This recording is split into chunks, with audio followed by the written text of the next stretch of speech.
In Exodus 33, Moses has a big problem. He's leading a group of about 1 million people who have just escaped from Egypt. They're former slaves, they're getting used to freedom, and they're getting used to following an invisible God. And he was very stressed out, not knowing what to do.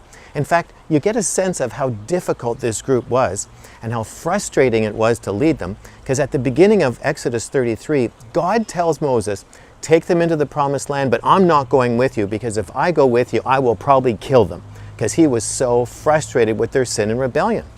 So Moses now goes to God because he needs help with this enormous leadership task that was very, very stressful. And in verse 12, Moses said to the Lord, you've been telling me, lead these people, but you have not let me know whom you will send with me. You have said, I know you by name, and you have found favor with me. If you're pleased with me, teach me your ways, so I may know you and continue to find favor with you. Remember that this nation is your people. So Moses needed solutions and strategies. Now, in your life, are there areas in your life where you're really stressed out and you need solutions and strategies? Like, for example, in your parenting. Do you wonder if you're messing up your kids and if you're being a good parent and that's stressing you out? You need solutions and strategies. In your marriage, are you having conflicts? Are you having disagreements and expectations that aren't being met? Do you need strategies and solutions? At work, are you stressed out because of demands, interpersonal conflicts, deadlines? Is that an area that you're stressing out? Or do you need supernatural intervention in your life? Are there health issues? Do you need a financial miracle? Do you want more spiritual gifts? Are there areas in your life that you are experiencing stress that you need answers to from God? So let's look at the answer that God gave to Moses when he was appealing to God for help. And God said, the answer was, this was the solution to Moses' issues, and it was a solution to our entire lives.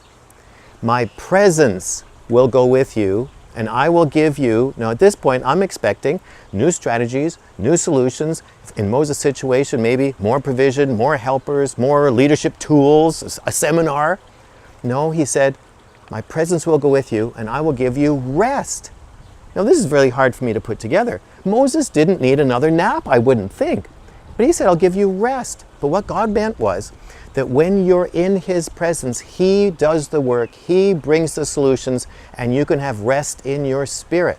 So it's not that Moses stopped doing anything, just that in his activity, he had peace in his spirit.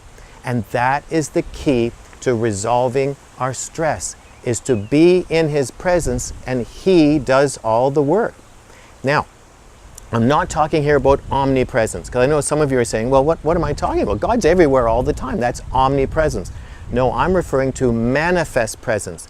And that means where the presence of God is manifested to us personally. In other words, you become personally aware of God's presence. You could actually feel something, or even just the continuous awareness that Jesus is standing right beside you waiting to help. And it's when you're in the presence of God, it opens the door to supernatural solutions in your life. You see, anything can happen when you're in the presence of God. Now, on the day of Pentecost in Acts chapter 2, the Holy Spirit was poured out on all believers. So that means for the first time in history, the presence of God was now available to all of us, and not just to leaders like Moses. But in Revelation 3 verse 20, it says that Jesus is standing at the door and knocking. And remember, this chapter was written to Christians, so he's knocking at the door of the heart of Christians, asking us, do we want more of his presence? So what that means is, his presence, his personal manifest presence, is infinitely available to each one of us, but we decide how much we are willing to accept. So we're in control. He's willing to pour out. We decide how much we're willing to receive. So my question for you today is, how much of God's presence are you interested in having to solve your problems and your stress levels? The greatest solution to stress is the presence of God, which will give you rest. Now, you're probably saying, okay, how do I do that? Well, you invite his presence. Remember, he's standing at the door waiting for your response. You invite his presence to come.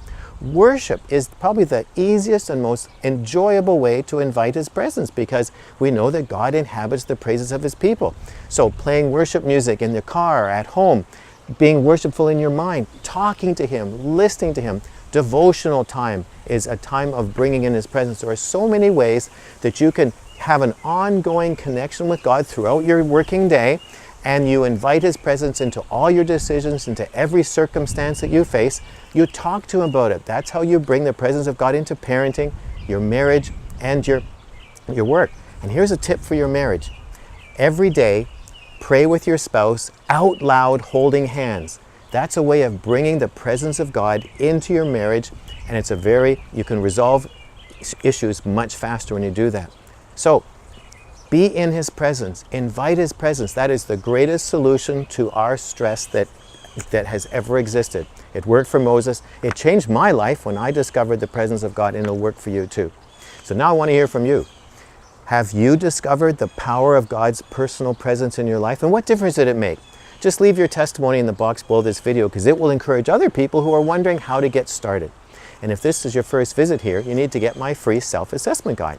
And to do that, just subscribe to my weekly email newsletter by filling out the subscription form, which you can access by clicking on the link on this page, Join the Transformation Movement. I'll talk to you again next week, but this week, invite the Holy Spirit, invite Jesus, and enjoy more of His presence and lower your stress level.